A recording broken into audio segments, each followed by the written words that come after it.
So what we need to do now is download Bleemsync, which is the soft hack for the console. If I scroll down on their website, I'll post this link in the description.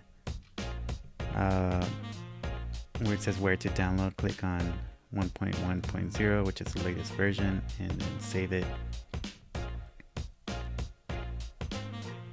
Once it's done downloading, you should see it on your desktop.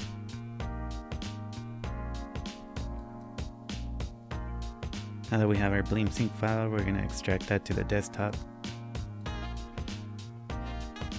At the same time, I'm going to open my computer, and this is our Western Digital solid state hard drive. So I'm going to right click this and choose format, and I'm going to call this Sony in capital letters. It has to be in capital letters. I'm going to quick format since there's nothing. But notice here I can only format into NTSF. So I'm going to choose that one. It should be FAT32, but I guess I didn't realize that the hard drive would only support those two file formats. So exFAT might work also. I'll go ahead and choose exFAT for this format, hit start and hit OK. Format is now complete. It's called Sony with capital letters. I can close this and I'll open up my hard drive. At the same time, I'll open up the Bleemsync folder and just copy the contents to my hard drive. Now that the contents have been copied, I can eject this disk and take it over to the... Alright, so here we go again. I got power to the PlayStation. This time the solid state drive is in FAT32 format. I'm going to hit power. Our solid state drive needed to be in FAT32, otherwise it wouldn't work. But if you use the Windows default formatting utility, you never got that option. That is the reason why we downloaded the FAT32 GUI.exe file and formatted it that way. So it's I guess it's doing its thing, and we'll come back when it's done.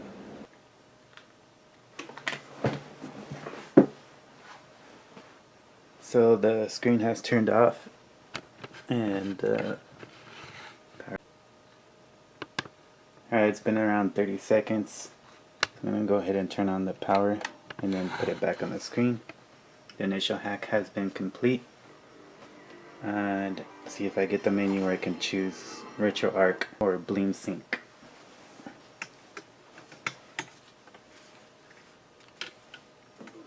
Alright, so we got it in. We have Bleemsync and RetroArch installed, and I'll just load up Bleemsync by pressing the X button. And right there, it kind of went off, and now it's back into Bleemsync. And those are all the default games. So from here, I'm going to go to the computer and finish by installing PlayStation games. Alright, I got the PlayStation plugged into the computer. So I have an extra micro USB to USB. And that's what I'm using to connect the PlayStation to the computer. I'm going to unplug the HDMI cable. In case you're wondering, PlayStation 1 has felt underneath, so it's not really doing any damage to the NES being on top of it. And then on the second player port, I have the solid state drive USB 3.0 plugged into a second player.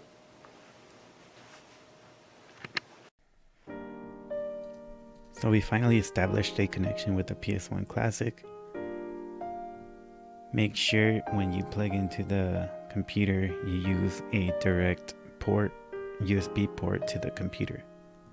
Don't use a USB hub, because then it won't work. So once you have it plugged into the computer, go ahead and turn it on, go to that website, and you should be here. At this point, we can now start loading the PlayStation games. Alright, once you have your folder with your PS1 games, we can now start adding the games. Now I have these games, but I converted the files into PVP. So if I go to Vagrant Story, for example, and I were to extract this, it would probably be a bin and Q file, which you could also drag onto the game manager. But for now, I'm just gonna go ahead and add new game.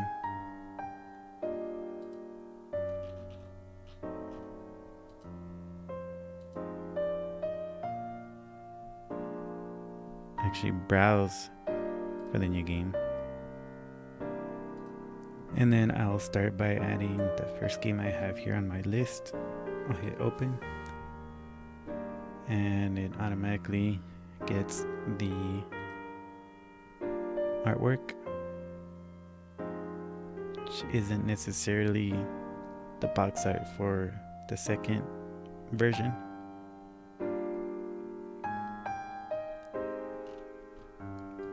Which isn't necessarily the artwork for the game itself, but I'll go ahead and take it. And we're gonna hit add game.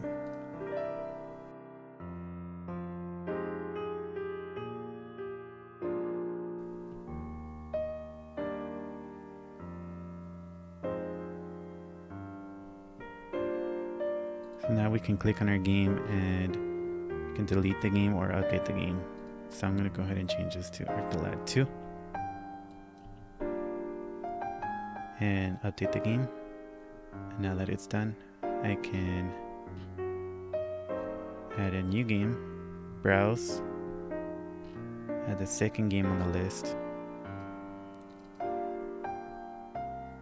Again, I'm going to change this to 3 because it is not the ArcTheLad collection. I don't mind the same box art, but I'll go ahead and add the game. And once this process is done, our second game has been added. So I'm going to pause the video and add all of my games that I have.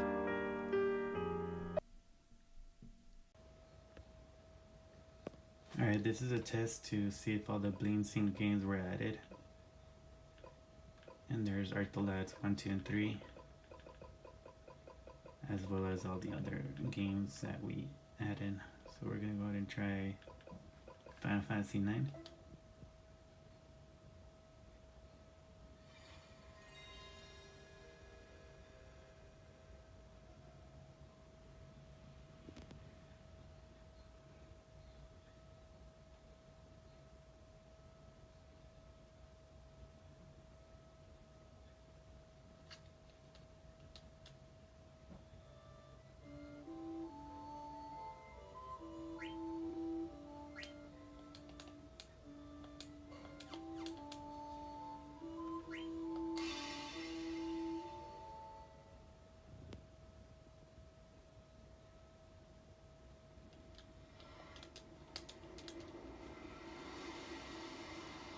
Okay, and there we see it running, and the cutscene seems to be running fine without no lag. So I'm going to press triangle and select, and that's going to get me to the menu. I'm going to hit exit and choose another game just to do a test. So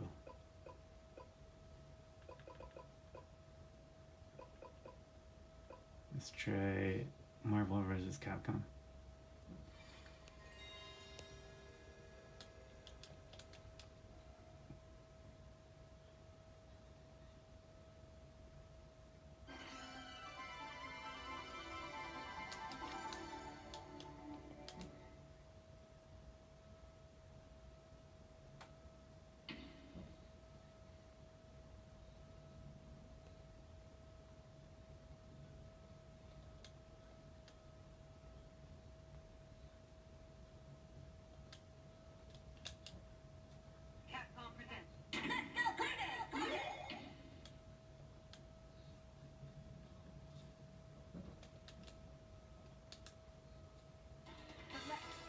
And there it is, it's working. So all games that we added seem to be on the menu. Haven't tested them all, but they work.